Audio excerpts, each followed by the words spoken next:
Hey, loves, how are you? We're just going to do a straight, I don't even know. Let's say this. The energies have been intense. There's somewhat of a flip-flop going on between the masculine and feminine polarities. So those of you in a feminine body may be experiencing some very masculine types of energies, and those of you in a masculine body may be experiencing some very feminine polarity energies as well. So there seems to be the masculines are really feeling in their emotions, and the feminines are feeling very, very physically oriented. And for those of you who are working deep on your inner union with your internal masculine and feminine energies, you may notice that you are flip-flopping between the two of those or feeling them simultaneously, like a very intense physical need for movement or action, some form of exercise or grounding, and at the same time feeling some intense emotions. What I've been picking up on is it seems to be for those who are more stable and grounded, you can feel it like in aspects of yourself versus like your whole entire being, if this makes sense. Drop in the comments if you guys have been feeling anything like these types of energies I'm speaking about. But what I'm picking up on and feeling is that this is happening so that we, one, can work within our own energies deeper, but also it's going in the long run, going to help the masculines and feminine collectives on the planet to be able to have a better understanding of one another. Because there are generally those ways that we feel or move. Yes, some of it is collective programming, but some of it is literal, like biology and the way that we're built and the way that we were created as beings. And I understand that there's lots of variations of that. Obviously, take it however it identifies or works for you.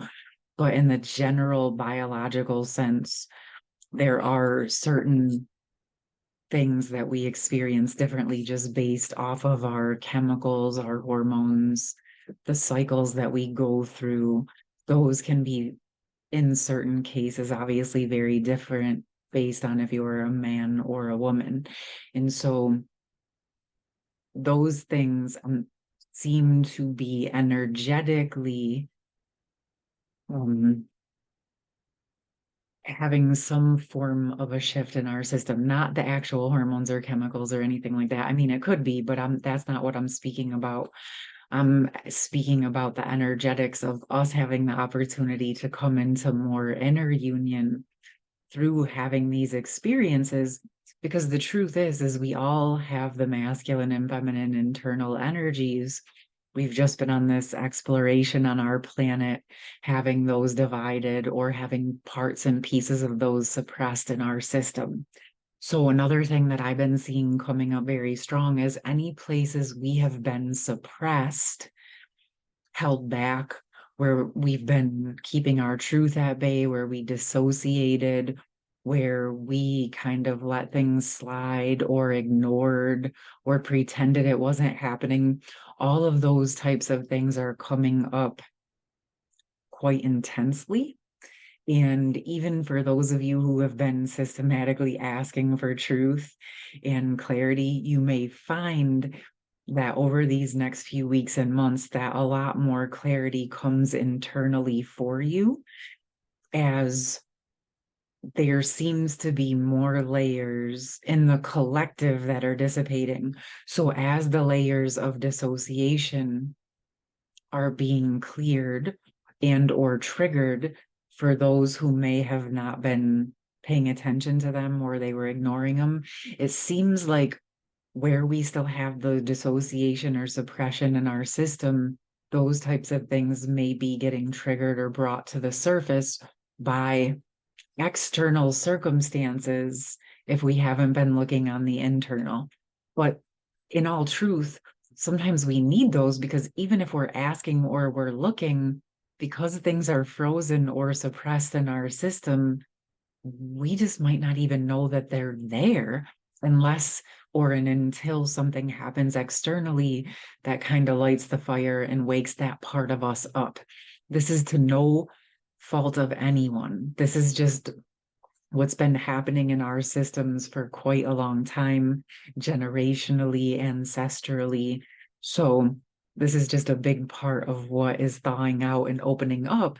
And why this process is happening, I believe, or the way that I practice, or the way I work with it, is that we're thawing out the parts that were suppressed or held back so that we can allow what's uncomfortable or not true for us to dissolve or unravel or transform.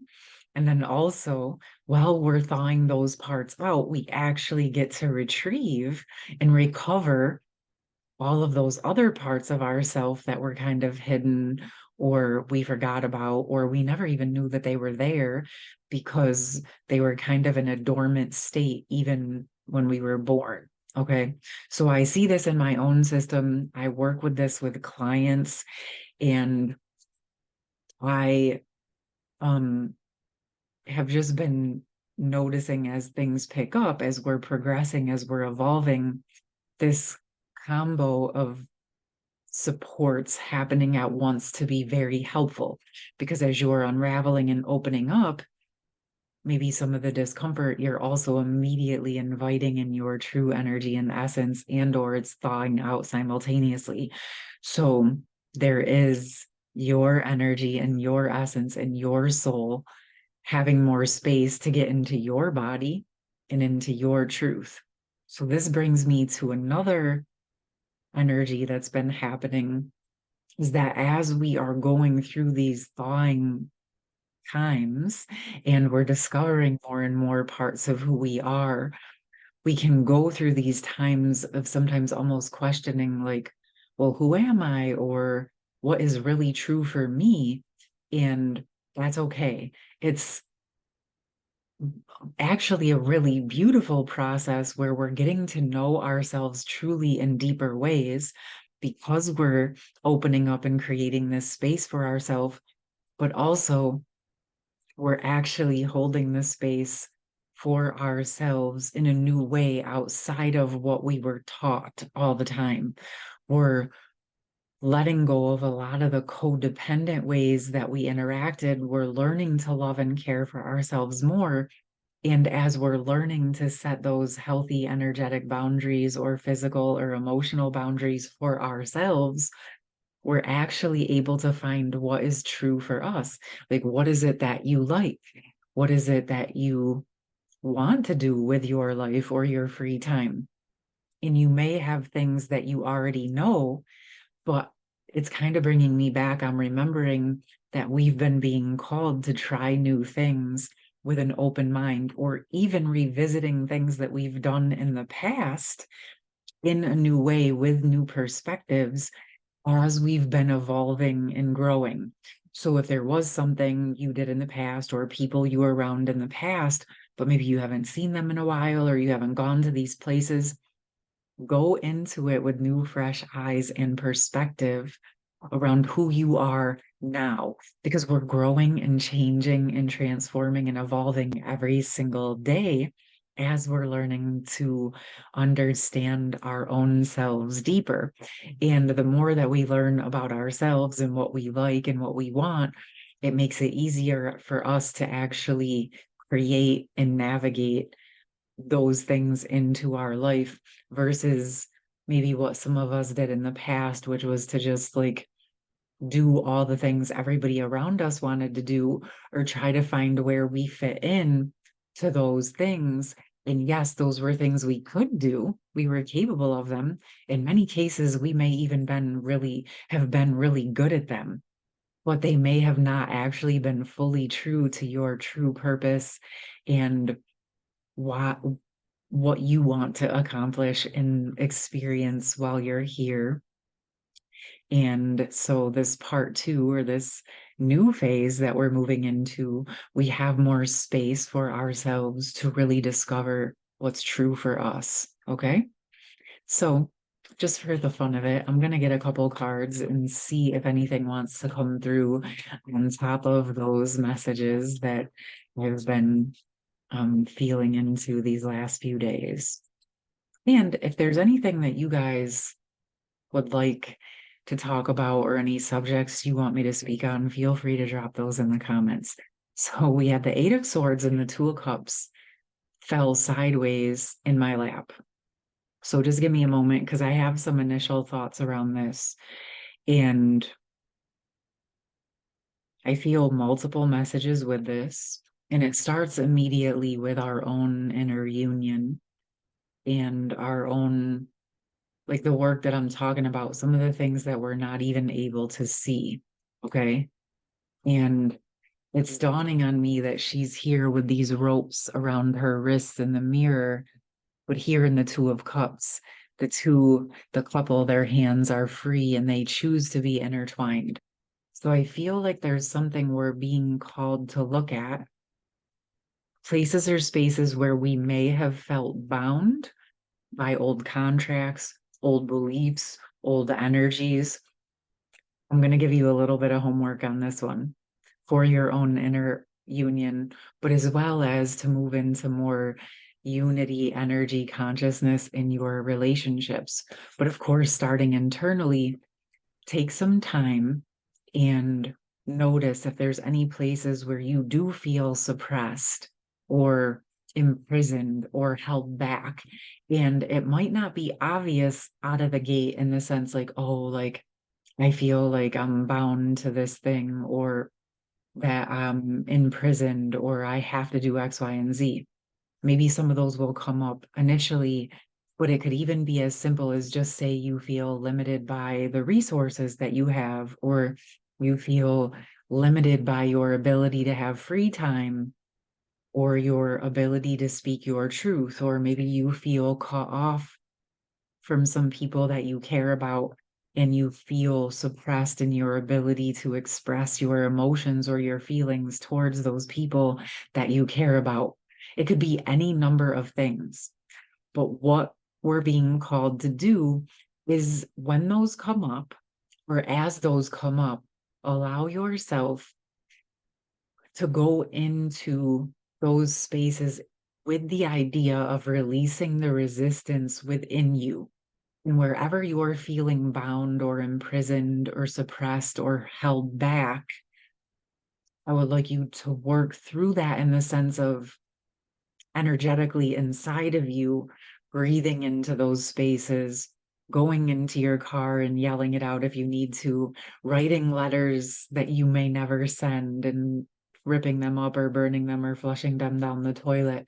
Whatever it is that you need to do to allow the expression of wherever you've been suppressed for yourself. Okay. And through this, it's going to actually, I'm hearing like release the ties that are binding. Okay. And allowing these bound up energies that cause you to feel any form of imprisonment or binding that's holding you back to be released so that you can move into the fluid flowing energies and connections versus energies that have you feeling trapped and bound. Okay, this can go for just about any area of your life that you can imagine. And it doesn't have to be, but I'm just saying this doesn't, yes, it can apply clearly to a relationship or past relationships, but it can really be your relationship to anything, yourself, your emotions, your internal beliefs, your job, your purpose, your finances, your free time, your connection with your children or your family or your neighbors. You can apply it to anything. And what's coming to me intuitively right now is even to just give this concept space. If nothing is coming up right now, that's okay. I would encourage you not to try to force it. What you can do is just simply set the intention that to unravel any bindings that may be limiting you from moving into your own fluid internal union creativity. And just keep it as something as simple as that. And then just allow yourself as the days and weeks or hours or whatever comes up as you're moving forward, if you do feel the resistance coming up in your body or you feel suppressed, instead of resisting, or if you get upset, that's okay. If you feel anger and frustration, that's all okay. Well, work through it, allow yourself to express it in a healthy way for yourself, but then also go into the practice of allowing it and then moving through it so you can relax the resistance. Instead of, sometimes we have those come up, those emotions, those discomforts, and we want to stuff them, or we want to resist them, or we want to say, oh, I shouldn't be feeling that. Like, I've already worked on this. Why is that coming up? Just be present, loves. Be present with what is. It's all okay. Give yourself space and grace. And what I like to do is drop into relaxing the energy and accepting what it is in the moment so that you can relax the energy and the resistance, which will allow you to unravel out of the resistance and out of the Chinese finger trap energy. Because when we resist or we want to stuff it, what happens is it actually gets more bound up in the moment or feels more binding. It doesn't, you know what I mean? When we stay in that resistance, just like a Chinese finger trap, right? So for any of you guys who know that, it's like you're in the, your fingers in there and it feels stuck. And if you go to pull out, it gets stronger. But if you relax, it lets go and then you can take your fingers out. Okay. So this is the same thing with our emotions. We accept them, we honor them, we feel them in an appropriate, healthy way for ourselves. And then we allow the resistance to unravel in our systems. And if any of you guys want support with this, this is a specialty of mine that I work on. I'm going to drop my schedule for my one-on-ones in the pinned comments. I do have some openings coming up this week. If you're interested in working with me one-on-one, I would absolutely love to do that with you. And I do want to get one final card. Actually, I want to get it from the animal deck just to see where we're at. Just a little happy energy. Whoa. Okay. Well, let's see. Let's see what's going on. I think that was too many, but you see, there's some kind of wild energies coming through. So what do you got for us? That bobcat spirit. I am pretty certain that we got this last week. So we're still working with the mysteries of life energy, still allowing ourselves to explore into new pockets and new places and new spaces that we may have not been before, or just allowing ourselves to open up to whole new perspectives, even if it's on the same subjects, allowing ourselves to look at it with new, fresh eyes. Because what I'm finding is as we do this, you can look at the same situation over and over again and feel like you're having no progress. But if you just go into the intention of looking at it from a new perspective and allowing yourself to pan out or move in a different direction, or just let that part of your brain that's been trying to figure it out and mull it over relax, allow your brain to come out of the Chinese finger trap and set that intention of viewing it from a new perspective, and then give yourself the space, it kind of allows a whole new energy pocket to open up, and it'll support you in getting more clarity around what it is that you're looking for. Okay. So many of those mysteries that we're attempting to discover actually live within us and within our subconscious. And so you yourself, my loves, are this beautiful whole entire universe that you have access to. And so as you get to understand yourself and how you tick and what you like and what you don't like in places you may have been frozen or stuck in the past, you are learning to work deeper with your own subconscious, which makes up about 90 to 95% of our thoughts. Okay. And so working within the subconscious fields can be a very, very powerful tool to understand yourself, and as well as a powerful way to empower yourself and work with your own energy and become more co-creative force with creating your own life. So that's a big pocket that I really love to work in. That's where a lot of my work occurs. So if you would like to learn more about that, let me know. Maybe that's a group we could do. If that's something many of you might be interested in doing. All right. I would love to hear from you as always. You can just drop your comments in the comment box down below. Likes, shares, loves, subscribes. I appreciate it more than you know. I hope you have a beautiful day and week. Love you. Bye.